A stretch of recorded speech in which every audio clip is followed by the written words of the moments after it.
Existe uma força invisível que governa o destino financeiro da humanidade, mais poderosa que qualquer mercado de ações, mais influente que qualquer governo e mais antiga que o próprio dinheiro.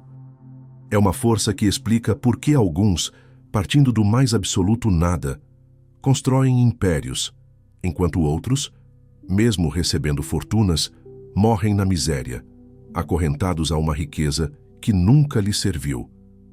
Não estamos falando de sorte, nem de inteligência, nem mesmo de oportunidade. Estamos falando de uma guerra silenciosa travada no campo de batalha mais importante de todos, a mente humana. E nesta guerra, a arma mais letal, o veneno mais sutil, não é a falta de dinheiro, é o medo de perdê-lo. O que você está prestes a testemunhar não é uma coleção de dicas financeiras, é a revelação de uma das leis psicológicas mais poderosas e perigosas do universo, um fenômeno que chamamos de a maldição do primeiro ouro. A história que vamos contar não é apenas uma parábola, é um diagnóstico, um espelho que irá refletir a verdadeira razão pela qual a sua vida financeira pode estar travada, estagnada, paralisada. E ao final desta jornada, você terá em mãos a chave para quebrar essa maldição para sempre. Para entender essa força paralisante, nossa história nos leva para uma terra onde a riqueza e a miséria andavam lado a lado, sob o sol implacável de um deserto que não perdoava os fracos. Uma terra de areia, rocha e promessas vazias, onde milhares de homens movidos por uma febre dourada entregaram suas vidas, sua sanidade e sua alma em troca de um sonho. E é neste cenário de extremos que encontramos a figura de Silas. Silas não era um homem movido pela ganância. Ele não sonhava com palácios, com haréns ou com exércitos a seu comando. Seu sonho era infinitamente mais simples e, por isso mesmo, infinitamente mais complexo. Ele sonhava com o fim do medo. Nascido na mais abjeta pobreza, a arquitetura da mente de Silas foi construída sobre os alicerces do trauma da escassez. Sua memória mais antiga não era de um brinquedo ou de um abraço, mas da imagem de suas mãos pequenas, segurando as mãos de sua mãe, que eram finas, ásperas e tremiam de um frio que não vinha do tempo, mas da fome. Ele viu sua mãe, uma mulher de espírito nobre, dividir um único e velho pão em 5 pedaços para seus filhos, enquanto ela mesma mastigava a própria saliva, sorrindo para disfarçar o som que seu estômago fazia. Ele viu seu pai, um homem forte e honesto, olhar para as mãos calejadas e vazias ao fim de um dia de trabalho brutal, com uma expressão de desesperança tão profunda que assombrava seus pesadelos. O som que Silas mais odiava no mundo não era o do trovão, mas o do ronco de um estômago vazio. O sentimento que ele mais temia não era o da raiva, mas o da impotência. O dinheiro para Silas nunca foi um fim em si mesmo. Ele não cobiçava o metal dourado. Ele cobiçava o que acreditava que o metal poderia construir. Uma muralha. Uma muralha alta e impenetrável entre ele e o fantasma da vulnerabilidade que assombrou sua infância. O dinheiro não era luxo, era segurança. Não era poder, era paz. E assim, ele se tornou um garimpeiro. Por 10 longos e cruéis anos, sua vida foi um ciclo brutal de trabalho e desapontamento. Ele acordava antes do sol, a pele curtida pelo calor do dia e cortada pelo frio cortante da noite no deserto. Suas mãos, antes as de um jovem, tornaram-se um mapa de cicatrizes, calos e feridas que nunca fechavam completamente. Ele cavou, peneirou, quebrou rochas, seguindo rumores e mapas falsos vendidos por charlatões. Durante essa década, ele viu dezenas de outros garimpeiros chegarem com os olhos brilhando de esperança e partirem com o olhar vazio da derrota. Viu alguns, mais sortudos ou talvez mais imprudentes, encontrarem pequenas pepitas, celebrarem como reis por uma noite na cidade mais próxima e voltarem semanas depois, mais pobres e mais desesperados do que antes, tendo trocado um pequeno tesouro por uma memória de excessos. Silas era diferente. Havia nele uma disciplina quase monástica. Ele era metódico, paciente, ascético em sua busca. Ele não gastava seu pouco e suado pó de ouro com álcool, com jogos ou com prazeres fugazes. Cada grama que encontrava era guardada religiosamente, não para ser gasta, mas para financiar a próxima expedição, a próxima ferramenta, a próxima tentativa. Ele não estava buscando uma festa, estava buscando a libertação. Ele estava construindo sua muralha, tijolo por tijolo de poeira dourada. Após uma década de quase nada, a esperança de Silas estava se tornando pó, assim como a areia que ele incansavelmente peneirava. Ele se encontrava em seu último suprimento de água, em um canto esquecido do deserto que os outros garimpeiros chamavam de o Cemitério dos Tolos, um lugar que, segundo as lendas, era amaldiçoado. Para ele, era o fim da linha. Derrotado, ele se sentou sob o sol escaldante, o suor se misturando às lágrimas silenciosas de um homem que via o fantasma da pobreza de seus pais se aproximar para finalmente reivindicá-lo. Em um último ato de desespero, ele não cavou, não quebrou, apenas se levantou. E com um grito que rasgou a garganta e continha 10 anos de fúria e frustração, jogou sua picareta contra uma parede de rocha lisa. A ponta da ferramenta bateu na pedra com um som surdo e decepcionante. Mas ao ricochetear, a ponta afiada lascou um pedaço da superfície desgastada pelo vento. E ali, de onde a lasca caiu, algo brilhou. Não era o brilho enganoso da pirita, o ouro dos tolos, que tantas vezes havia zombado de sua esperança. Era um brilho diferente. Um brilho denso, quente, quase oleoso, um brilho que parecia vivo. Com o coração disparado a ponto de doer no peito, as mãos trêmulas, Silas se aproximou, rastejando. Ele limpou a poeira com dedos trêmulos, e o que viu o fez cair de joelhos, a respiração presa na garganta. Não era uma pepita, era um veio, uma linha grossa e pulsante de ouro puro, correndo pela rocha como uma artéria dourada da própria terra. Por 10 anos, ele procurou por uma gota, e o destino, em sua ironia, lhe entregou um rio. Ele trabalhou por 3 dias e 3 noites, sem dormir, sem sentir fome ou sede, movido por um frenesi de adrenalina e descrença.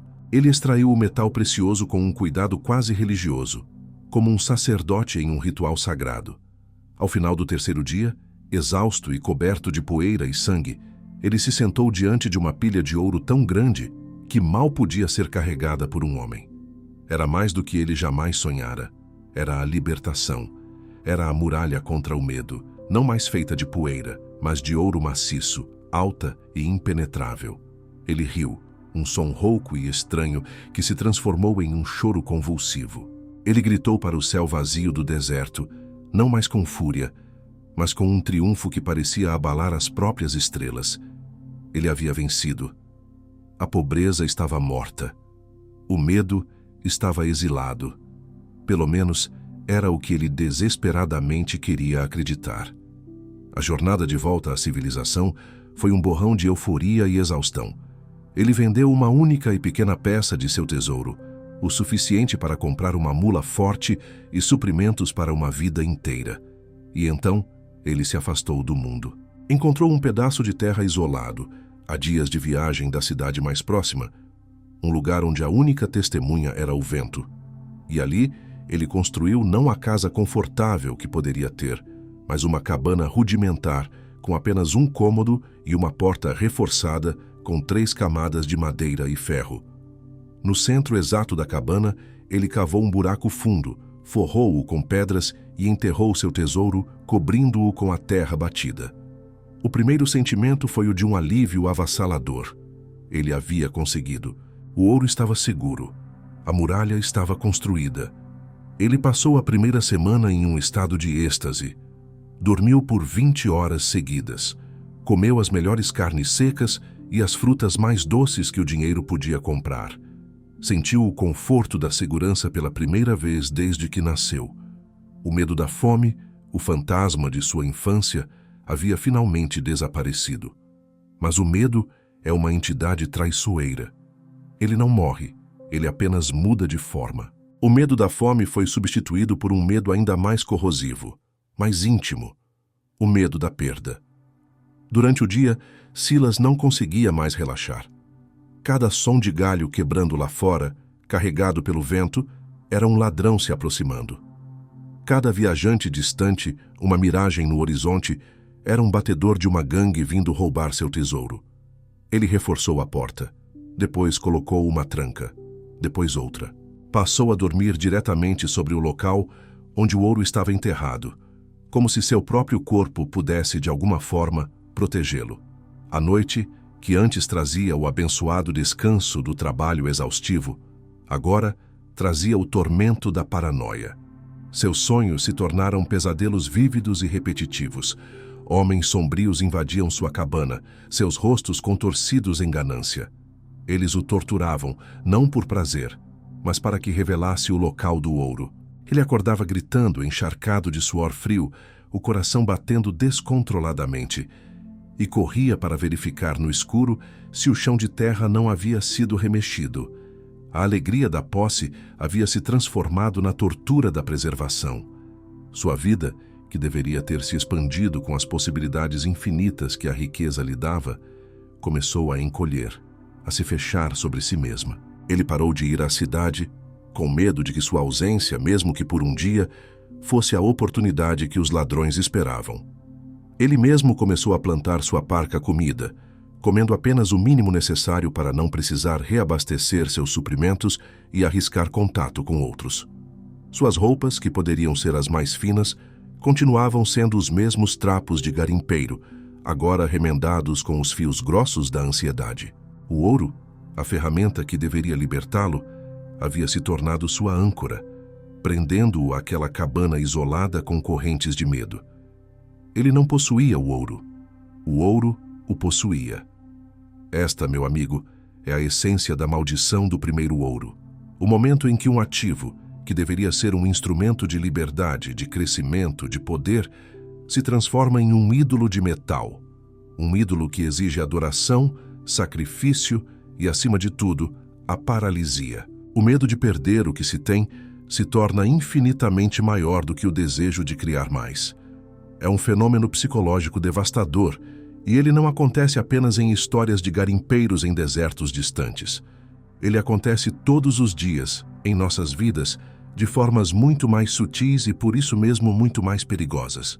Acontece quando você finalmente recebe uma herança inesperada e, paralisado pelo medo de investir errado, a deixa parada na poupança, sendo corroída silenciosamente pela inflação, porque a dor imaginária de uma possível perda é muito mais real e poderosa do que a alegria de um possível ganho. Acontece quando você, depois de anos de esforço, finalmente consegue juntar uma reserva de emergência e, em vez de se sentir seguro para arriscar em um novo negócio ou em uma nova carreira, você se sente ainda mais apavorado, pois agora, pela primeira vez, você tem algo a perder. Acontece com um empresário que cria um negócio de sucesso, mas se recusa a delegar, a inovar ou a expandir, com medo de que qualquer mudança possa destruir o que ele já construiu, e assim, ele mesmo sufoca o potencial de crescimento de sua criação. A maldição não está no dinheiro. O dinheiro é neutro. É uma ferramenta, como um martelo. Você pode usá-lo para construir uma casa ou para esmagar um crânio. A maldição está na mentalidade de escassez, que o dinheiro, paradoxalmente, pode amplificar. Silas trocou a prisão da pobreza pela prisão da riqueza. Ambas eram celas, apenas com paredes de materiais diferentes. A primeira era feita de falta, a segunda, de medo. Um dia, a rotina de isolamento de Silas foi quebrada. Um velho comerciante chamado Samuel, cuja rota de caravanas passava a alguns quilômetros dali, teve uma das rodas de sua carroça quebrada e, ao procurar por ajuda, avistou a cabana solitária. Ele bateu à porta. Silas, a princípio, não respondeu, o coração em pânico. Mas o homem lá fora não tinha a voz de um ladrão, tinha a voz cansada de um avô. Amigo, disse Samuel, não busco ouro, apenas um pouco de água e a sombra de seu teto por uma hora, até que o sol se acalme. Minha jornada foi longa.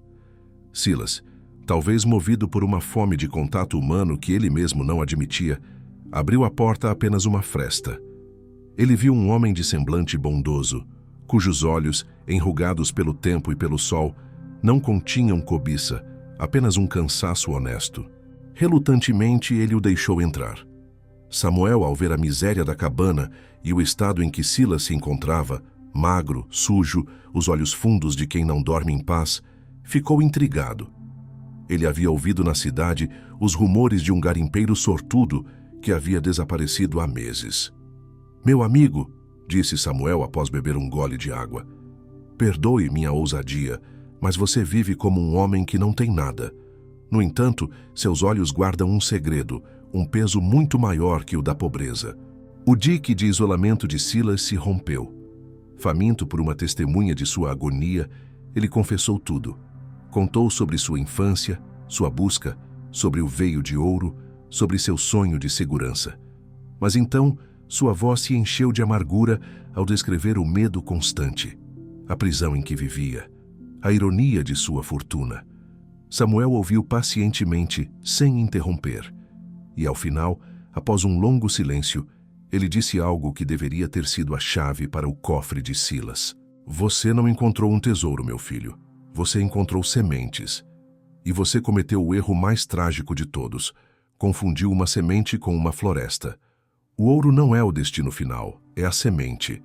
O propósito de uma semente não é ser guardada em um cofre escuro, por mais seguro que ele seja. O propósito de uma semente é ser plantada, arriscada na terra, para que possa se multiplicar em uma colheita, em uma árvore, em uma floresta. O seu ouro, enterrado nesse chão, está morto. Ele não te alimenta, não te aquece, não te liberta. Ele apenas te assombra. A verdadeira riqueza não está em ter sementes, mas em ter a coragem de plantá-las." Silas ficou lívido. A raiva tomou o lugar da confissão. Aquele velho tolo não entendia.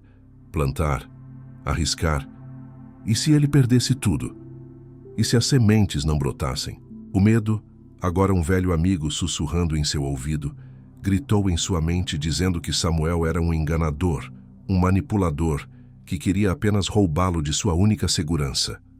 "Você não entende o que é viver com medo", gritou Silas, o rosto contorcido.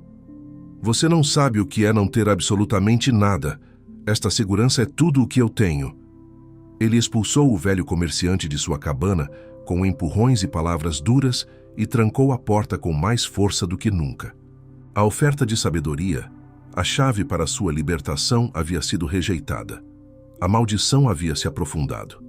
Silas escolheu a segurança de sua prisão em vez da incerteza da liberdade. Ele escolheu a semente morta em vez da floresta em potencial.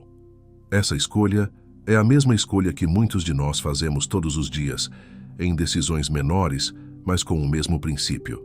Escolhemos o emprego estável que drena nossa alma, em vez de arriscar no negócio dos nossos sonhos. Escolhemos manter o dinheiro seguro, em aplicações que mal cobrem a inflação, em vez de nos educarmos para investir e multiplicá-lo. Escolhemos a familiaridade de nossa mentalidade de escassez, porque a possibilidade de uma abundância desconhecida é de alguma forma assustadora demais. O medo nos promete segurança, mas nos entrega à estagnação. E a estagnação, no mundo financeiro e na vida, é uma forma lenta e dolorosa de morte. Os anos se passaram. A cabana de Silas ficou ainda mais decrépita, seu corpo mais fraco, sua mente, um labirinto de paranoia e solidão. Ele conversava com o ouro enterrado como se fosse uma entidade viva, seu único companheiro, seu mestre e seu carcereiro. Certa noite, uma tempestade de areia rara e violenta varreu a região. Uma jovem família, perdida e desorientada, foi guiada pelo acaso até a luz fraca de uma lamparina na janela de Silas. Estavam famintos. A criança pequena tremia de frio e chorava. Eles bateram à porta. A voz do pai abafada pelo vento, implorando não por dinheiro, mas por um pouco de comida, um pouco de água, um lugar para se abrigarem da fúria da noite. Silas, olhando pela fresta que havia feito na parede, viu em seus rostos o mesmo desespero que viu no rosto de seus pais décadas atrás. Era o seu trauma, reencenado diante de seus olhos. Mas agora, ele não era o menino impotente. Ele era o homem mais rico da região. Ele tinha o poder de mudar a história deles. Uma única moeda de seu tesouro poderia comprar um ano de suprimentos para aquela família. Mas para isso, ele teria que cavar. Teria que desenterrar o tesouro. teria que tocar na fonte de seu medo. E o medo, agora o senhor absoluto de sua alma, venceu. Ele gritou contra o vento, que era um velho pobre, que não tinha nada para lhes dar. Ele mandou que fossem embora, que procurassem abrigo em outro lugar. Ele ouviu o choro da criança se afastar na escuridão, engolido pelo uivo da tempestade. E uma parte de sua alma, a última parte que ainda tinha alguma luz, morreu naquela noite. Ele teve a chance de usar suas sementes para gerar vida e escolheu mantê-las mortas e seguras no subsolo. Esta é a tragédia final da maldição do dinheiro. Ela não apenas aprisiona quem o possui, mas o esteriliza. Impede que sua riqueza se torne uma bênção para o mundo. O medo transforma a ponte em muro. A ponte que poderia conectar sua prosperidade às necessidades de outros. A ponte que poderia transformar sua riqueza em legado, em propósito. O dinheiro que não circula, que não serve, que não abençoa, apodrece, mesmo sendo feito do mais puro ouro. A história de Silas se aproxima de seu fim inevitável. Décadas depois, um novo grupo de viajantes procurando por um poço antigo encontrou a cabana em ruínas, a porta caída das dobradiças. Dentro, encontraram o esqueleto de um velho deitado no chão de terra, os ossos das mãos em uma posição de garra, como se, mesmo na morte, estivesse tentando proteger o próprio chão. Movidos pela curiosidade e pela estranheza da cena, eles cavaram e encontraram o tesouro. Uma fortuna em ouro intocada, brilhante como no dia em que foi extraída. O homem havia morrido de fome, de frio, de solidão, literalmente a 1 metro de distância de uma riqueza que poderia ter comprado reinos. Ele morreu pobre, não por falta de dinheiro, mas por excesso de medo. A maldição do dinheiro, a história de Silas, é a história de como o medo nos impede de enriquecer. Não apenas de enriquecer o bolso, mas de enriquecer a vida. Ela nos ensina que a verdadeira prosperidade não é um número em uma conta bancária, mas um estado de espírito. É a liberdade de usar o que temos, a coragem de arriscar para multiplicar, a sabedoria para transformar riqueza em bem-estar e a generosidade para fazer do nosso tesouro uma fonte de bênçãos. A história de Silas nos força a fazer a pergunta mais importante de todas. A pergunta que você deve se fazer agora mesmo. O seu dinheiro é uma ferramenta em suas mãos, ou você é uma ferramenta nas mãos do seu dinheiro? O seu cofre guarda os seus sonhos ou ele guarda você? Juntos agora, em um momento de reflexão profunda, vamos nos preparar para usar a chave que Silas rejeitou. A chave para quebrar essa maldição. A chave para transformar o medo em fé, a paralisia em ação e a semente em uma floresta de abundância. Vamos invocar o poder divino para nos libertar da prisão dourada e nos ensinar a caminhar no propósito para o qual fomos criados. A história de Silas terminou, mas a sua jornada, a verdadeira jornada, começa agora. A tragédia do garimpeiro não foi contada para ser um conto de ninar sobre um passado distante. Foi um diagnóstico, um espelho. Dentro de cada um de nós existe um Silas interior. Uma parte de nossa mente que, ao experimentar a primeira sensação de segurança, o nosso primeiro ouro, se apavora com a possibilidade da perda. Essa parte de nós sussurra mentiras em nosso ouvido. Não arrisque. Guarde o que é seu. É melhor ter pouco com segurança do que arriscar e perder tudo. É a voz da maldição do medo. Por anos, essa voz pode ter ditado suas decisões financeiras, mantendo você em um emprego que não ama, impedindo-o de investir em seu potencial, fazendo-o acreditar que a prisão da estabilidade é melhor que a liberdade da incerteza. Silas rejeitou a chave da sabedoria que o velho comerciante lhe ofereceu. Mas você não precisa cometer o mesmo erro. A chave está em suas mãos agora, e juntos vamos usá-la. Este não é um momento de oração passiva, é um momento de declaração ativa, um ato de reprogramação mental e espiritual para quebrar as correntes da mentalidade de escassez e destravar o cofre da sua verdadeira prosperidade. Prepare-se. Respire fundo. Sinta o ar encher seus pulmões. E agora, olhe para dentro de si mesmo com total honestidade. Reconheça o seu Silas interior. Reconheça o medo que tem paralisado você. Diga a si mesmo: eu reconheço o meu medo da perda. O medo que me faz checar o saldo bancário com o coração apertado. O medo que me impede de investir em meu próprio crescimento, pois o considero um gasto e não um investimento. Eu reconheço o medo que me faz preferir a segurança de um salário baixo à incerteza de um potencial ilimitado. Eu vejo essa parte de mim não com julgamento, mas com compaixão. Eu entendo que esse medo nasceu para me proteger, assim como Silas, que só queria construir uma muralha contra a dor da pobreza. Mas hoje, eu declaro a este medo: sua função de proteção se tornou uma prisão. Sua cautela se tornou paralisia. E eu não serei mais seu prisioneiro. Com a autoridade do meu livre-arbítrio, eu agora libero cada crença limitante associada a este medo. Eu libero a crença de que o dinheiro é sujo ou pecaminoso. Eu libero a crença de que eu não mereço ser rico. Eu libero a crença de que para eu ganhar, alguém precisa perder. Eu libero a crença de que a segurança é mais valiosa que a liberdade.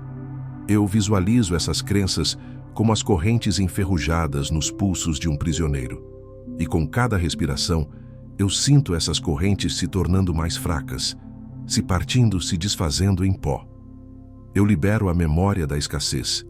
Eu libero a lealdade à pobreza dos meus antepassados. A história deles não precisa ser o meu destino. Eu os honro, mas escolho um caminho diferente. Eu escolho a abundância. Eu escolho a liberdade. Eu escolho a coragem. Eu estou pronto para plantar as minhas sementes. E agora, no espaço vazio deixado pelo medo, nós plantaremos novas sementes. Sementes de poder, de abundância e de propósito. Repita estas verdades em sua mente. Sinta-as em seu coração. Deixe que elas se tornem a sua nova realidade. Eu sou um mestre de sementes, não um escravo de tesouros. O dinheiro que chega em minhas mãos não é um ídolo para ser enterrado e adorado, mas uma semente para ser plantada com sabedoria. Eu tenho a coragem de plantar. O medo da perda não tem mais poder sobre mim. Eu entendo que a verdadeira perda não é arriscar e falhar, mas nunca arriscar e viver uma vida de estagnação. Eu troco a segurança da minha zona de conforto pela oportunidade do crescimento exponencial. Cada investimento, seja de tempo ou de dinheiro, é um ato de fé no meu futuro. Minha riqueza não é medida pelo que eu guardo, mas pelo que eu faço circular. Eu sou um canal para a abundância, não uma represa. Eu permito que o dinheiro flua para mim e, através de mim, para abençoar minha vida, a vida da minha família e a vida de outros. Eu dou com generosidade e recebo com gratidão. Eu sou maior que o meu dinheiro. Ele é meu servo, não meu mestre.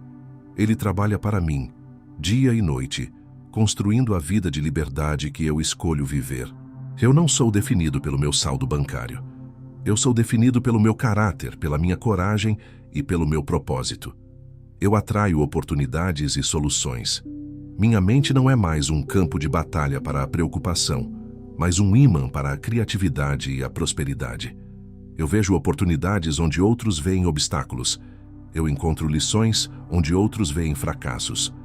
O universo conspira a meu favor porque eu estou alinhado com os princípios da abundância. E assim eu declaro que a maldição do primeiro ouro está quebrada. A mentalidade de escassez não tem mais lugar em minha mente. A prisão do medo foi demolida. As portas do cofre da minha mente estão abertas. Eu não apenas espero, eu recebo. Eu recebo a sabedoria para saber onde e quando plantar minhas sementes. Eu recebo a paciência para esperar pela colheita, confiando no processo. Eu recebo a liberdade de desfrutar dos frutos do meu trabalho sem culpa. Eu recebo a paz de espírito, a verdadeira segurança que não vem de um cofre trancado, mas da confiança inabalável em minha capacidade de criar valor no mundo. Eu sou próspero. Eu sou abundante. Eu sou livre. Minha vida financeira, a partir de hoje, não é mais uma história de medo e sobrevivência. É uma história de coragem, crescimento e legado. Eu não sou mais Silas, o prisioneiro. Eu sou Samuel, o sábio comerciante que entende o verdadeiro propósito da riqueza. A história de Silas É um aviso, um lembrete sombrio de que a riqueza sem sabedoria é apenas uma forma mais sofisticada de pobreza. O maior risco que você pode correr na vida não é o de perder seu dinheiro, é o de passar a vida inteira sem nunca usar seu verdadeiro potencial por medo de perder o pouco que tem. A chave que quebra a maldição do dinheiro é a mudança de identidade. Deixar de ser um guardião de tesouros para se tornar um semeador de sementes. O guardião vive no medo da perda. O semeador vive na expectativa da colheita. O guardião se prende ao que tem. O semeador se lança em direção ao que pode criar. Lembre-se sempre, o propósito do dinheiro não é construir muros para te manter seguro. É construir pontes que te levem a uma vida de liberdade, propósito e impacto. Vá e seja o mestre de suas sementes, não o escravo de seu tesouro. O cofre está aberto. O que você fará com a riqueza que existe dentro de você? Se você sentiu a quebra das correntes do medo hoje e se compromete a ser um semeador de sementes em sua própria vida, digite com força nos comentários: "Eu quebro a maldição do medo", para selar sua decisão e inspirar todos aqueles que ainda se sentem presos. A chave foi entregue. A decisão de usá-la é sua.